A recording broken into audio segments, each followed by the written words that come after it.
Hello and welcome back to 1991 Review. At the end of the last episode, right after the master and disciple duo, Dan Yongzi left, Qin Mu immediately clutched his arm and cried out, "This is killing me. That stingy old Taoist wouldn't even spare me a single healing pill." The wound inflicted by the Taoist disciple Lin Xian was truly no small matter. The pain reached his very bone marrow, causing Qin Mu to stagger and nearly fall. He quickly grabbed onto the stone statue of a dragon chilling next to the gate for support. To his surprise, the stone statue was soft to the touch. The mythical beast, the dragon Qilin, opened its eyes and, without a word, stuck out its tongue and licked the wound on Qin Mu's shoulder. Instantly, Qin Mu felt a cooling sensation on his shoulder. The pain vanished, and when he looked again, he saw that the dozen or so sword wounds were closing up on their own. His eyes lit up, and he exclaimed in astonishment, "This is dragon saliva? What a great medicinal ingredient." With that, he quickly held out his injured hand, and the dragon Qilin licked again. The flesh and blood on Qin Mu's hand regenerated at a speed visible to the naked eye, healing completely as if nothing had ever happened. Seeing this treasure before him, the ever-cunning Qin Mu, Thief Mu, slyly took out a jade bottle to collect it. He then turned to the mythical beast and said, "Brother, do you like sour plums? They're so sour they'll make your teeth fall out. No, how about sour prunes? Or lemons?" The dragon Qilin rolled his eyes, not bothering to answer. Out of options, Qin Mu asked directly, "So what do you like to eat?" The fat dragon unexpectedly opened his mouth and said nonchalantly, "There's a green ox on the mountain. I've had my eye on it for a long time. Can you bring it here for me?"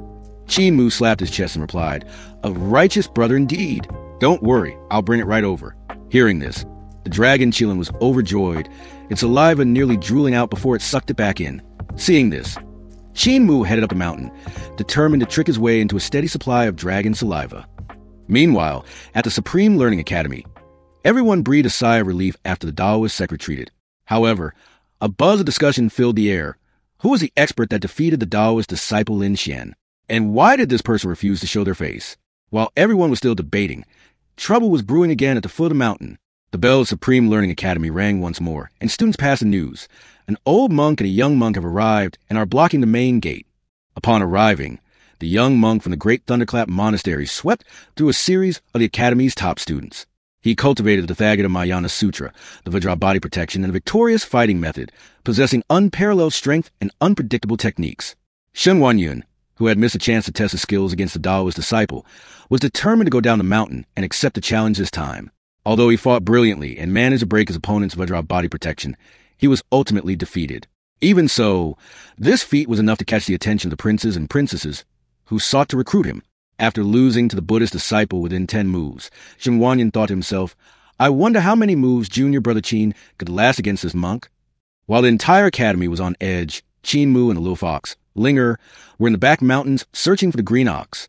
It didn't take long for Linger to lead him to a vegetable garden where a black ox was standing on its hind legs, leaning against a post, eating vegetables with one hand, while shooing away mosquitoes with its tail using the other.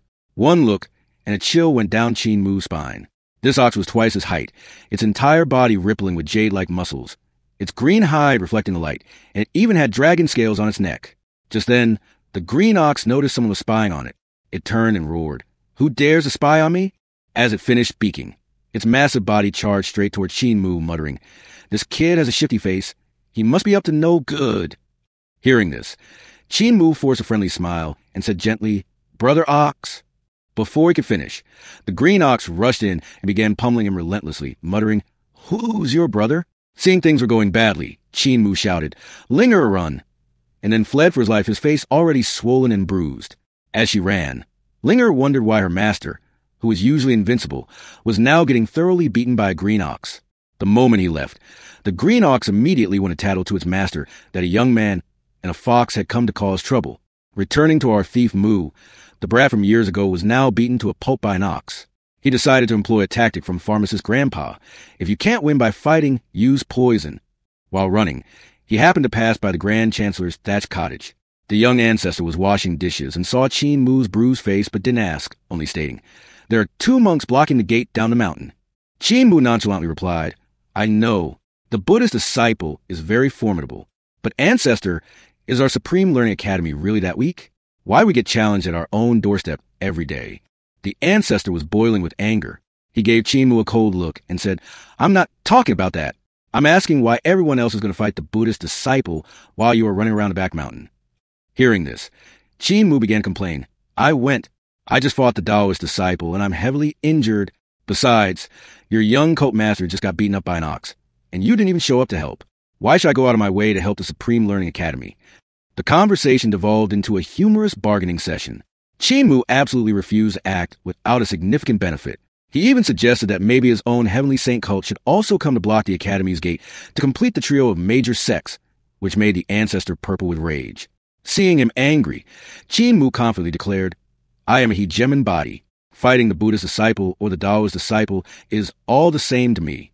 The ancestor and the law enforcement elder were stunned upon hearing hegemon body. They had never heard it before, and thus assumed it was some obscure knowledge from the old freaks at the disabled elderly village. In the end, the ancestor couldn't persuade Qin Mu and had to shoo him away.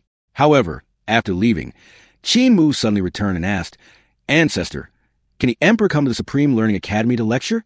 The young ancestor slammed the table in fury and roared, Get out, you rotten kid.